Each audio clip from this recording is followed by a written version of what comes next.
Well, my wife's gonna kill me for showing this. But this is a sink that sat out there in the woods for years and years and years. It's the best sink in the world. It's my boy. My boy had it in his house. Also, not only did he build that house over there, the one that had childhood leukemia, that's suffered his whole life, has physical problems his whole life. I mean, one thing after another. But he built these cabinets right here. I'm not, she's gonna kill me for showing this, but anyway. Let me get out of here and finish this video. I was gonna call it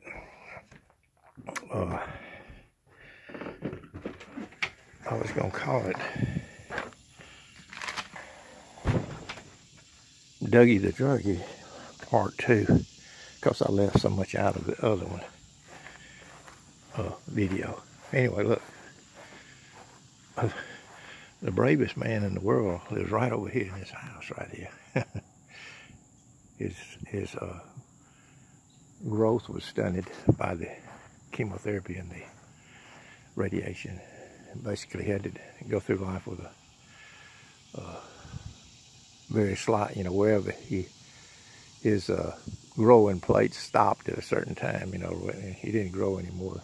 But very small individual in stature, but big in heart. He's a better man than I am.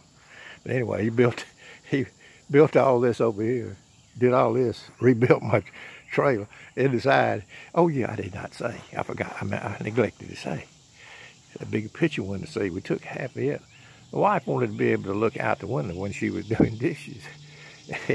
So he builds her a sink on this side, and we moved the sink over to this side. Just going to tell you a little something that you might not have, I've left out in all these other videos about what a wonderful son I have. He's my oldest son. But things don't always turn out the way you want them to, brothers and sisters, in this life. Anyway, I wanted to get back to what we was talking about. Dougie the Druggie 2. Let every man, if he thinks he's standing, these spiritual leaders out there that think they're standing, they better take heed lest they fall. Because God doesn't like pride. He doesn't like proudful his children to get too proud. Oh yeah, I made a video about the doorknob. This door it used not to have a doorknob on either side. I put a grab on this side. Some of my kids came over, had friends over, and they went to the front door and they reached for the doorknob and they wanted one. And they got a big kick out of that, this doorknob. But I'm gonna use it in my videos to show you, brothers and sisters, that there's no doorknob on your side of the new birth. You have no say in the matter.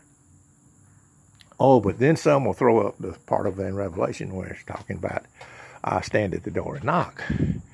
Well, that's talking about his people, brothers and sisters, after the new birth. After these are God's people who got too big for their britches, got above their raising, and God, he put God on it, put Jesus on the outside, the first love on the outside, and he was upbraiding them. He was showing them some things that wasn't right. But anyway, that's what that was talking about. It's not talking about the new birth in that instance. That's what a lot of flim-flam preachers and in God's people that are misled peddle. But anyway, well, how long have I got? Oh, talking about I wanted to get back to the what I was talking about with the Dougie the Druggie, Dougie the Druggie thing, That was what one of my coworkers called me when I came back in to the next day. Of course, I had to live this down for for a long time. And so that's what one of my co-workers called me, that I had been witnessing to about Jesus, you know. and I was a very poor representative of Jesus. He called me Dougie the Druggie. Of course, I believe him to be a child of grace also. He was just having fun, which I deserved it. Of course, I had to live this down, brother and sister. But let me tell you how I felt. I left off. I didn't tell you about this, the months and months and months of my disciplinary woodshed experience, you know, with God. Well, you don't think that you're getting away with anything when you whatever you sow, you'll reap. But anyway, I'd almost give up. I was tired of living because, man, I tell you, all this, and I would go to work and my legs, first few weeks there, my legs, instead of floating through my work day, my legs felt like they weighed 1,000 pounds apiece. My body, you could feel everything in your body. You know, you wasn't floating through your day then without the drugs. It was just what you could get, or what strength that God gave you that you got through that day with. But I just would drag through the day, but it was just terrible. Anxiety attacks, every kind of thing in the world. I thought it was going to go on forever, and I did not want to live. Brothers and sisters, I don't want to mention the word, you know, when people take their lives, but I understand that, though, brothers and sisters. But I tell you what, I read over there, though, that to everything there's a season, a time, to every purpose unto heaven. I read that, and I was able to hang on. And I'd get down the road a day at a time, you know. And then I read over there where it said, we reap what we sow. But when that crop comes up and that season's over with, it's over with. God brought you through that one. And you just mark it over there as experience, brothers and sisters. And you can have compassion on everybody. He worked compassion in. That's what he says. You become taught of God.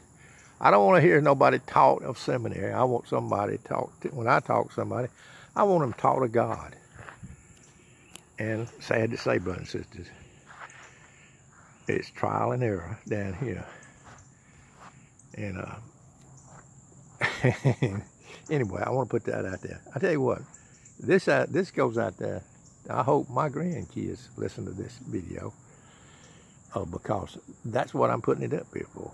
My grandkids, mostly for them, but the whole world can listen in if they want to. Because